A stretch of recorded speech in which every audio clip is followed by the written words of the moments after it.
Now, good morning to you, Mr. Larry. Good morning, my brother and my friend. How are you doing today? We're doing great. These days, don't suspect us. When you see different numbers calling you at the same time, you start wondering, are these people trying to track me? Don't worry, it's voice of the people calling you. Yeah, it's okay.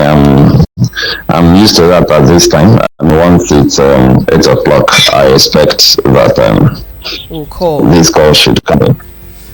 All right, Mr. Larry, let's start with, the conversation with Labour Party, the national chairman of the Labour Party, Julius Abure, who was arrested on Wednesday, by operatives of Zone 5 Police Headquarters in Benin. And it was gathered that the arrest was the result of a petition that was forwarded to the IG of Police in Abuja. We're wondering what exactly this could be connected to. The embattled Labour Party, we talked about it for a minute, but just to get your view.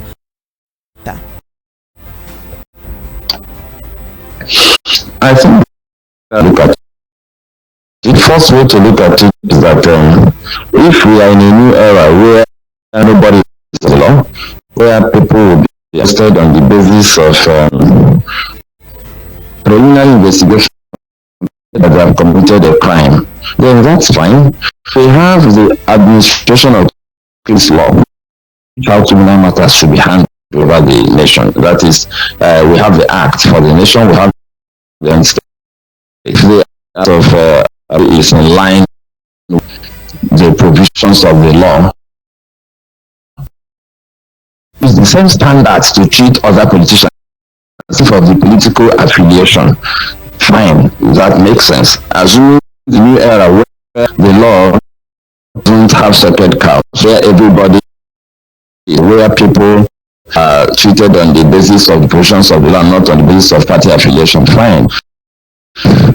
He's been arrested basically because Labour Party has been somewhat a thorn in the flesh of the APC in the sense they are popular, even to some people, credible opposition party or the more forward-thinking opposition party and all of that. If the arrest of Abu is basically to maybe cow him and shut him up and all that, then I wouldn't subscribe to that.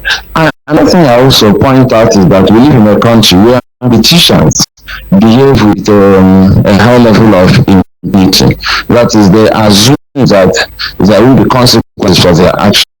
The point here is that there have been a lot of allegations against the chairman of the Labour Party. After preliminary investigations are found to be something to, but then yes, he can be invited for questioning. When you say arrest, there are different ways to arrest a person. We don't have the details. I personally don't have details of the process of arrest. But even bringing in for questioning shows that, okay, maybe they have information. I'm actually emphasizing is, if they have gotten to that point where politicians are brought in for questioning, when there are genuine allegations or valid allegations against them that is investigated, it shouldn't be limited to Labour Party. It should be limited to PDP. It should affect APC. I remember that when certain things happened in PDP, it was referred to as a family affair. Even things that amounted to treason. For instance, when a governor was abducted and locked up in a toilet and all of that, it was described as it's a family affair. I don't think very serious criminal matters should be. But my take is simple. Let it not be a case of bringing in Aburi because his opposition. If they think that to start questioning the antics of politicians, then when there are suspicions of crime, for instance, Nigeria is one of the few countries where people will embezzle money. And we call it names like misappropriation. We set up panels, and very often the highest when the person gets is a slap on the wrist. Maybe the person will move from that position, and not much happens thereafter. So if they are going to start a new system where politicians are made to answer for their crimes when there is a crime indeed, then it's a welcome development. But if we are getting into an era where the police and the other security agency may be used to hound opposition figures, then I don't subscribe to that. Yeah, yesterday I saw the video. Watching channels television, and even saw it on the social media page where the police themselves confirmed the arrest, of Abure, and of course, we saw the reason made as to his arrest. It was as a result of a petition written against him, and you get to ask up, what is the process of addressing petitions put forward by Nigerians? In the case of petition, is the individual who has been petitioned not to be first by the Nigerian police, and then interrogated on whatever the petitioner have actually written against him, and of course investigate that particular manner.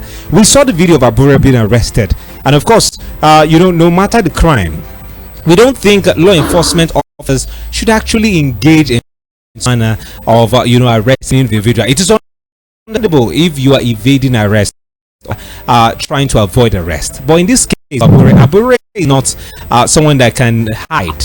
He is a popular Nigerian. He is the Labour Party chairman at the moment, and if they need him, they can always get access to him. But the manner in which they did it is what is questionable. Okay, let me also look at the position of the law. On a general note, if I write a petition against you, Senior Peters, what they should do is to conduct preliminary investigation to know if there is even a basis to look further into that matter. But assuming they do, after the preliminary investigation, if there is need to bring the person in, they should invite the person to report for questioning. If the person evades that invitation or refuses to and all of that they can begin to make arrangements to arrest the person. That is the proper procedure that the police should employ. It doesn't. Why I suspect that there is a coloring to this, which is meant to embarrass Abure. Because at his level in Nigeria, usually, apart from the fact that they don't treat the rest of us like that, at his level, what they should have done would have been to extend an invitation to him, because he is supposed to also assist them with the preliminary investigations. It's after the preliminary investigations that they should begin to think about, so what next? Should we release him on bail?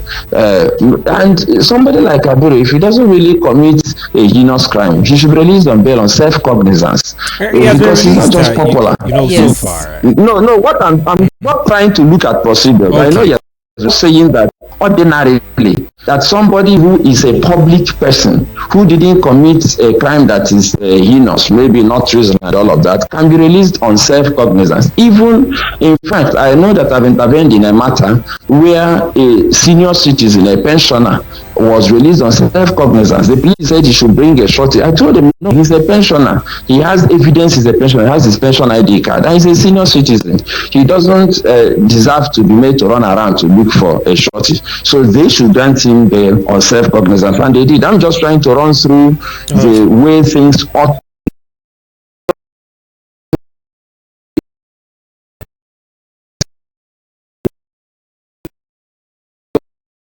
One of the things they would have done would have been to invite Abure to give his own side of the story, which would have aided the preliminary investigations.